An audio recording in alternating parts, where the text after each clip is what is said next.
Here is how I made the famous Waldorf salad.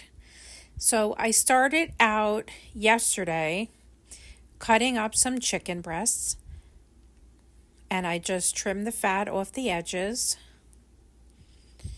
and I filleted each piece a few times just to get some nice thin pieces. Next thing I did was add a little bit of balsamic vinegar, and this is Dijon mustard.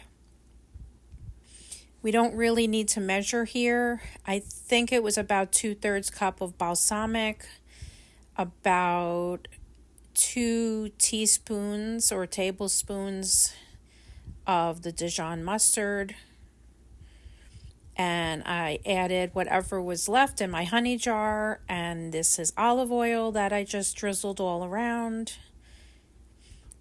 some ground black pepper, and this is to your taste, so if you don't like something you could leave it out, or if you don't want a certain flavor to overpower you can put a little bit less.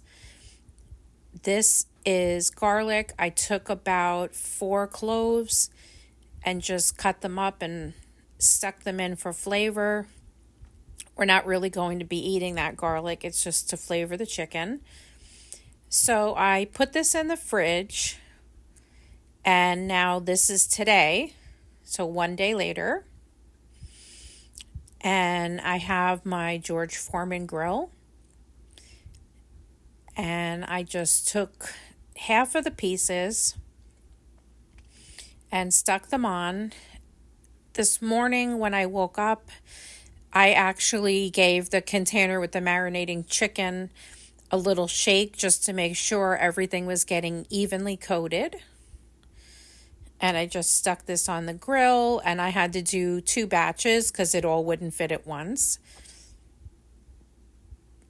Now I am just cutting up the chicken in little pieces.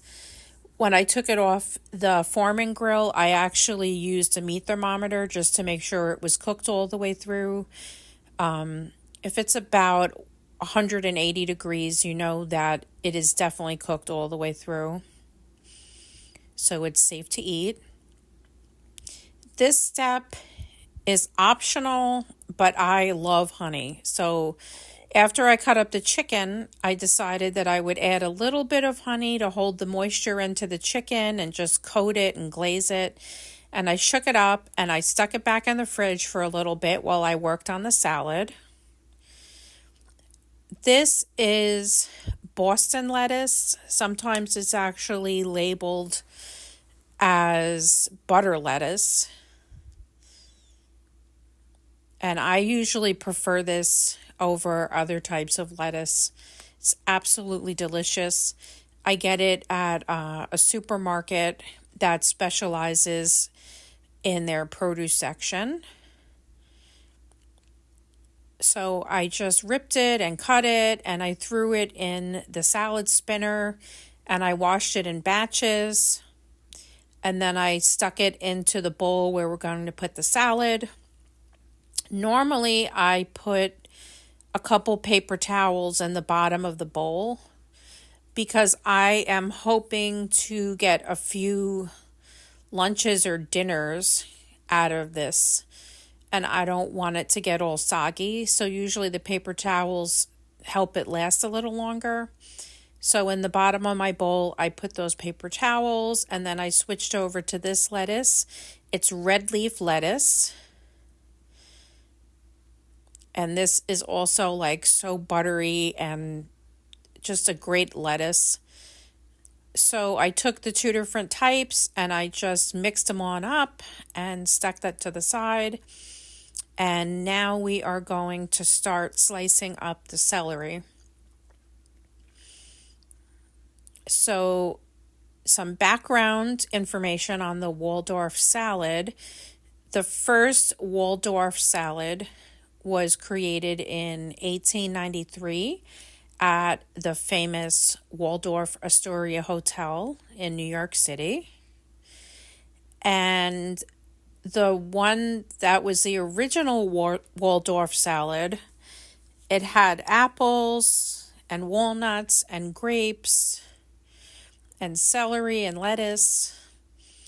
And this is kind of like my modern take on this salad. So I stuck to most of the recipe. We did the lettuce, we did the celery.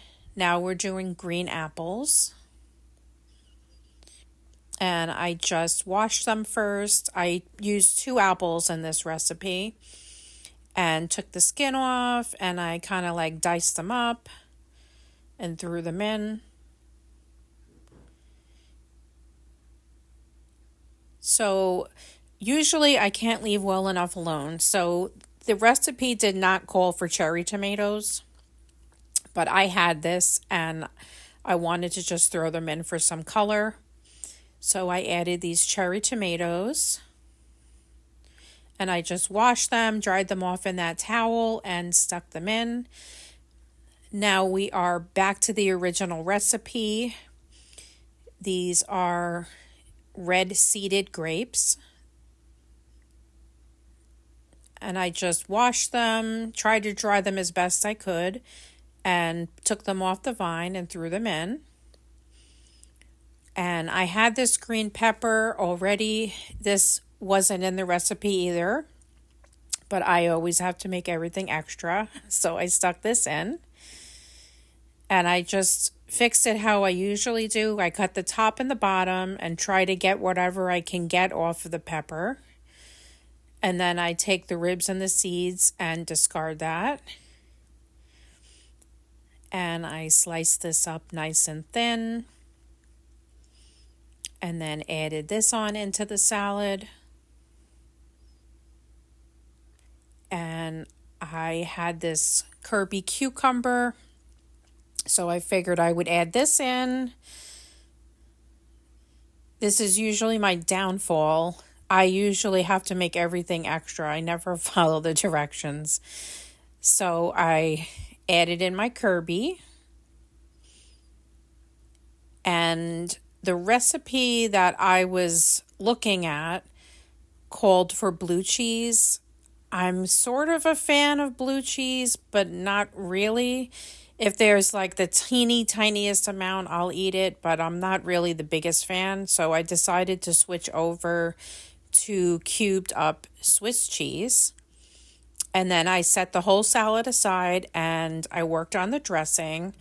And this is a honey Dijon balsamic dressing. Again, I didn't measure. I just put a small amount of balsamic vinegar. I didn't want it to be too overpowering. And I put olive oil and ground black pepper. This is the Dijon mustard. And next up is the honey. If you guys know me, I love everything sweet.